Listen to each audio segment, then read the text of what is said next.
Welcome back to What Arty Noobs for General Disturbance.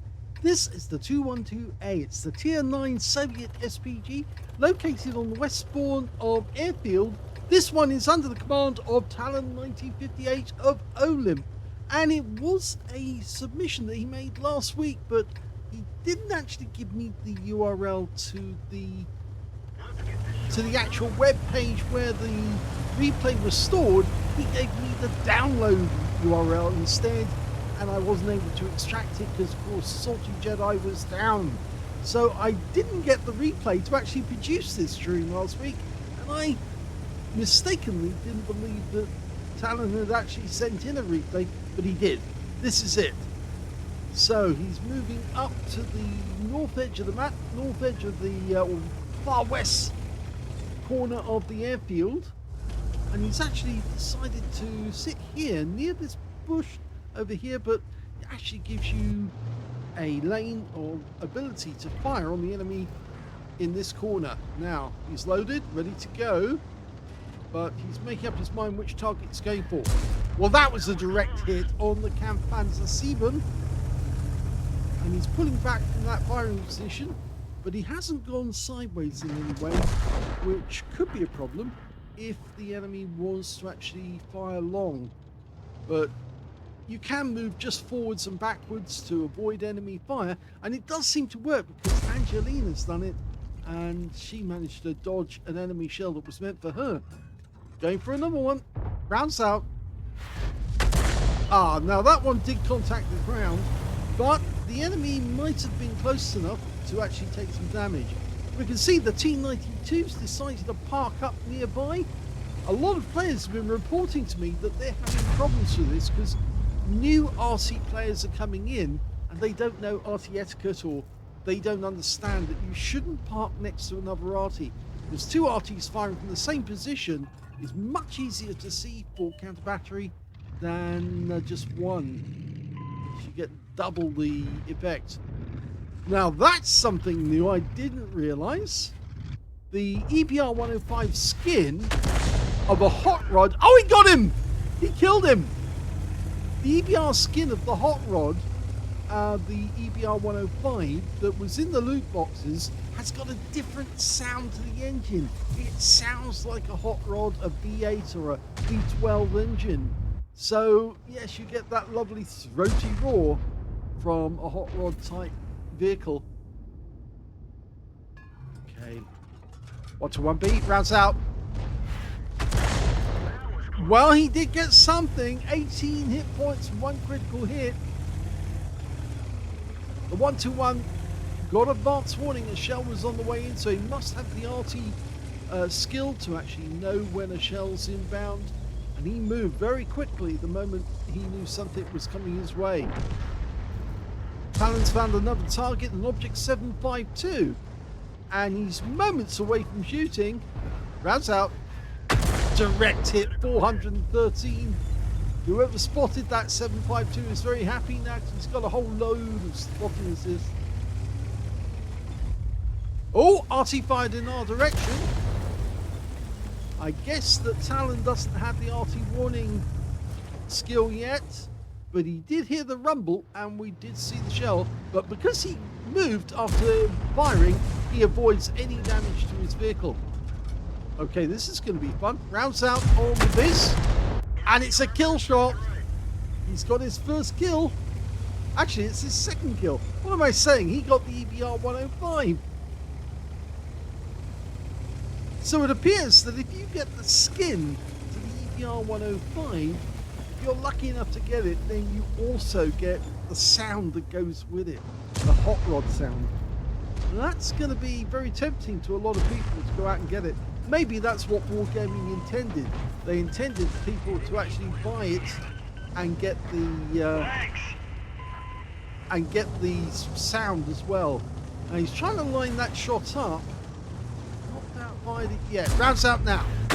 Direct hit on the E75, 163. Of course, those sort of shots are well appreciated because we just picked up 792 stun assist out of that one alone. And so our teammates are really happy because when you stunt a tank like that and then it gets badly damaged, they get an easy hit on the enemy because, of course, he's stunned, he's slow, he can't reload, and it causes him problems. Now, somebody is up here in the 1-2-1. Now, that was the guy we fired at before.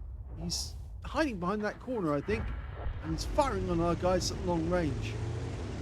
Over on Temple Mount, we've got a Skoda T50, and we just saw another enemy tank disappearing into distance. That was a well-timed one. Skoda took a hit for 303 on the side as well, and that's where they are weak. So if you can get a Skoda, in fact, Skodas generally do not have a lot of armor except for the one that's the premium Skoda. That does have armor. Is that 56? I think it is. Yeah. Okay, going for that passageway again. E75 is trying to push the wreck out of the way. Rounds out. Oh, that was a splash for 183. That time, the guy managed to dodge the shell. He's moving about very efficiently, actually, in terms of one spot to another. And that Kampfpanzer, well, I think he's hit that guy before. He's just the other side of the center line.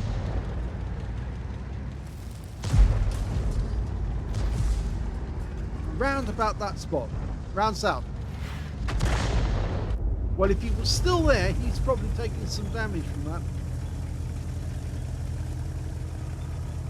Good sideways movement, which blocks the shot.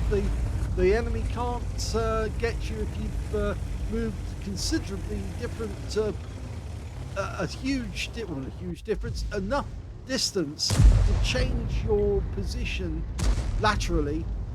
It makes a big difference. Dialed in, rounds out. Oh, that one went right over the top of the enemy, the E75.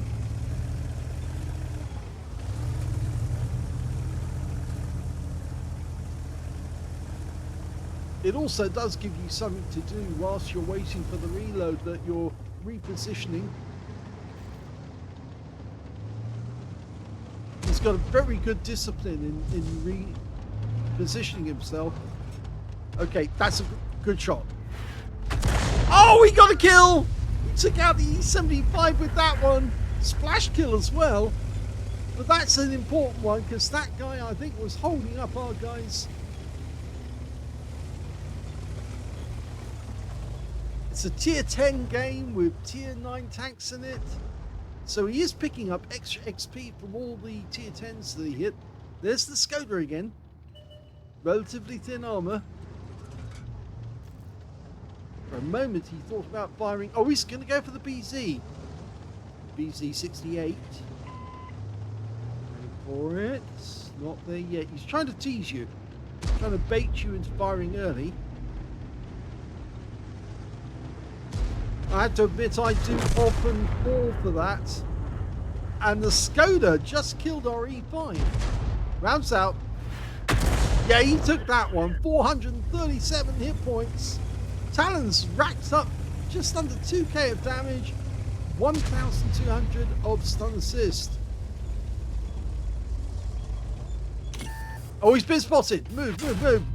Skoda saw him and pumped a round in.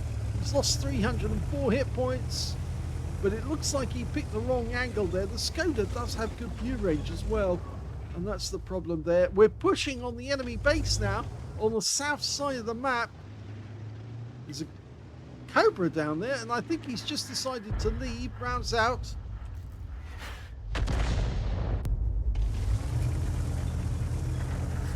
And an enemy just tried to sneak in an AMX 1390, and he paid for it because he met the Sharp U-4 who was in his way, and that guy was stopped from getting the Arty.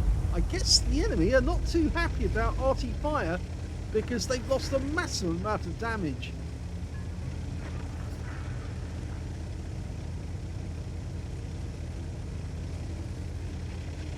.212A designed on the basis of the KV tank.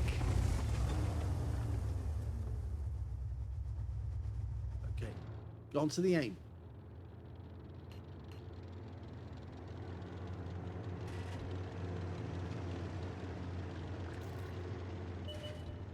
Okay, they found one of them. It's the T92. I'm not sure if we're going to be dialed in time. Rounds out. Well, no, I'm not sure that hit, but that's gone. There's only 2 enemy remaining, the T92 and their Kampfpanzer 7. T92 goes down there.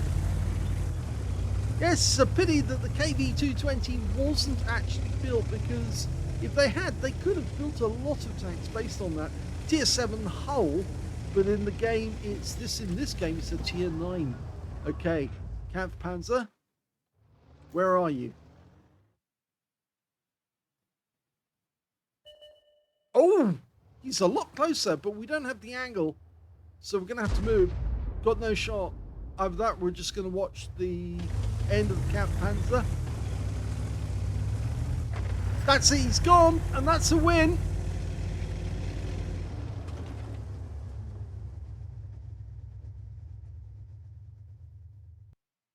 Here's the end of battle results, and that was a first-class tanker for talon1958 of OLIMP in the 212A. He got a bruise medal for getting at least 5 critical hits. In fact, he got 10, and nothing else, I'm afraid. We can't see the win 8 because it's actually on what replays, but at the time, that's all Talon could use because Salty Jedi's sight was down.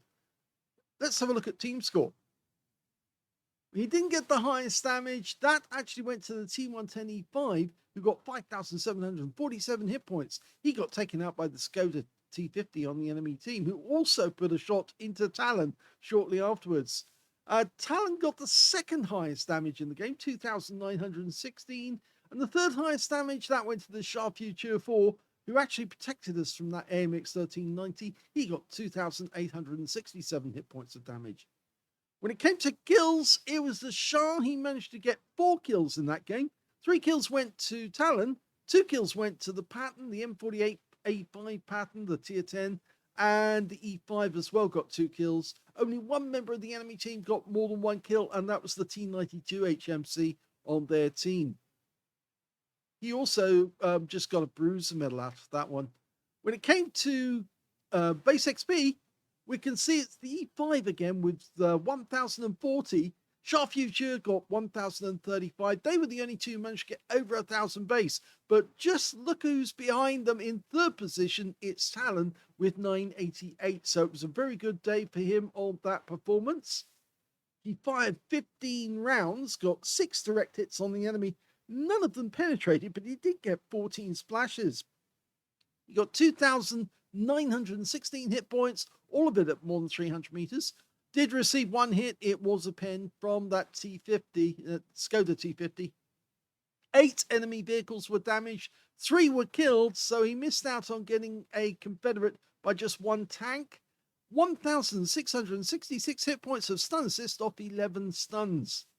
Now, he earned a profit of 83,743 credits from the game, and he also took away 3,705 experience points. But best of all, he did take the lead in this game, and it was early on in the week on the 13th, so it was right at the start of the week, and I wasn't able to get a copy of it because he sent me the download file, and the thing wouldn't download at all. No files were coming out from the Salty Jedi address, so I couldn't produce the replay, and that's why this one's a little late. I can tell you, of course, that Angelina did come second, because I'm afraid, yes, her replay was the 2nd class, and Talon's was the 1st, so he had the lead, and he kept the lead right until the end. And then, of course, Angelina, well, she had to make breakfast for Talon. He showed us the breakfast online, so we got to see that, yes, he did win the competition after all. But it's a new week now, which means it's a new set of a new competition, and people have asked and said, can we join in the competition? I don't think so. You see, this is a personal competition between partners, and the partners look after their little boy, Remy, and the point is that whoever wins the competition has to get up and look after Remy. If another person joined the competition, they'd have to go to Talon and Angelina's house, and look after Remy when he gets up in the morning if they lost. And if they did win, I'm not sure that Talon and Angelina would be delivering breakfast to somebody else's household. It's a nice thought. It is a nice thought. But the idea is actually, if you wanted to hold a competition, then find somebody who is willing and is close to you so that you can actually then have a running competition each week between people. Preferably, if you're really good players like these two, then it'll be fun as well to see who has bragging rights, who's top dog for the week.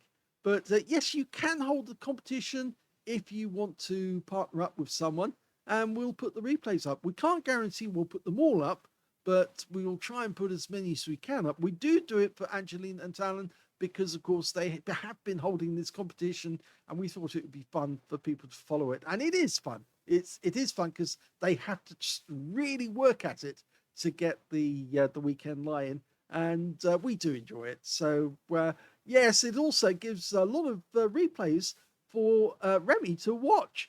And just the other day, apparently Talon found out that Remy had learned how to switch on the computer and was watching videos without his knowledge. And I think he was actually loading into the game as well. So we might have a new competition whereby if Remy wins the competition, then Remy would have to make breakfast for his mum and dad. No, or something like that.